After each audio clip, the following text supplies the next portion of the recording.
Alright, today I'm installing extended wheel studs because I need this spacer for my Michelin tires wheels to clear my brakes. So the studs I got are H&R studs. They're 15 millimeters longer than the stock because I am putting a 15 millimeter spacer on, and I didn't want to run open lug nuts, so I didn't get the ARP 3-inch long ones that are like this long. I only got ones that are as long as I need. They're wheel studs. They're all high strength. Yes, maybe ARPs are stronger. Yes, they're good.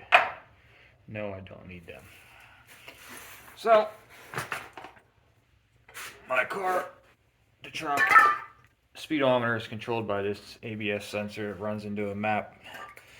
DCCD VSSS Pro, guys out of New Zealand, great stuff. But it needs this ABS sensor, which needs this ring, which means I couldn't just bash it off like I normally do. They're held in by these tiny little bolts that don't come out. 3 of them came out, 2 I had to drill out. So I'll cross that bridge when it's reassembly time. But you gotta get this ring out. And then there's a little bit of a special area here. It's kind of a tease. I thought Subaru put it there to let us get these studs out, but it doesn't. So you rotate the stud. You gotta have both wheels off the ground for this. Basically to this area back here. I'll show you. There's like, I tried to clean it out more, but it still doesn't fit. You gotta take this ring off. It sucks. Why they couldn't give you just a little more room, I don't know. So once you get the stud there, obviously you just back it out. And it comes out pretty easily. New one goes in.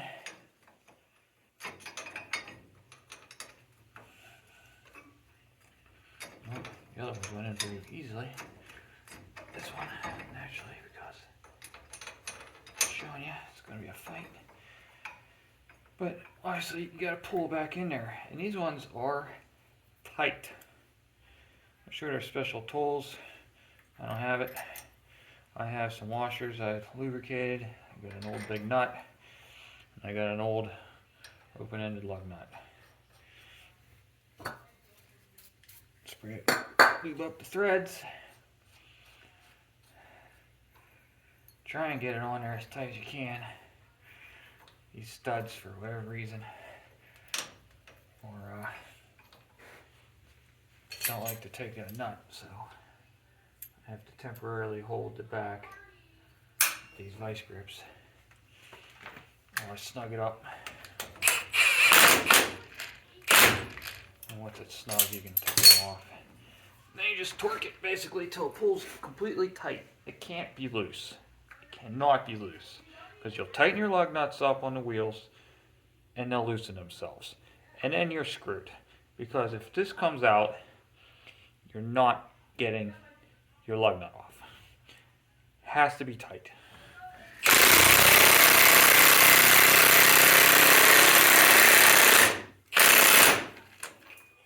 Now this is the 1/2-inch fuel. Some of you have it, some of you don't, but this is the best impact on the market.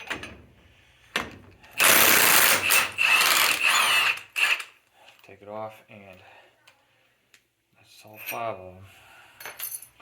I use this one for stuff like this, serious stuff, and then I have my old rigid. It's not the new one, it's the old one. It says it's like 700 foot-pounds, but it's not. It's just enough to tighten a lug nut. So I keep this around for tightening lug nuts because it does a good job. Alright, and now, oh, look at that. Oh, I know what that is. Is it a cut? Yeah, it's a cut. Now, I gotta decide if 3 out of 5 of the screws are enough to hold this on, or if I gotta get these out and done. But basically, put the rotor back on, spacers are on. It's hub centric. There's things in the wheels. Actually, this is the hub-centric spacer adapter. It goes from 73.1, which I think is a pretty common aftermarket wheel bore, to the Subaru.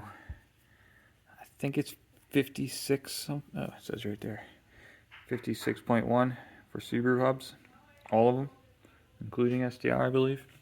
And then that's the center cap.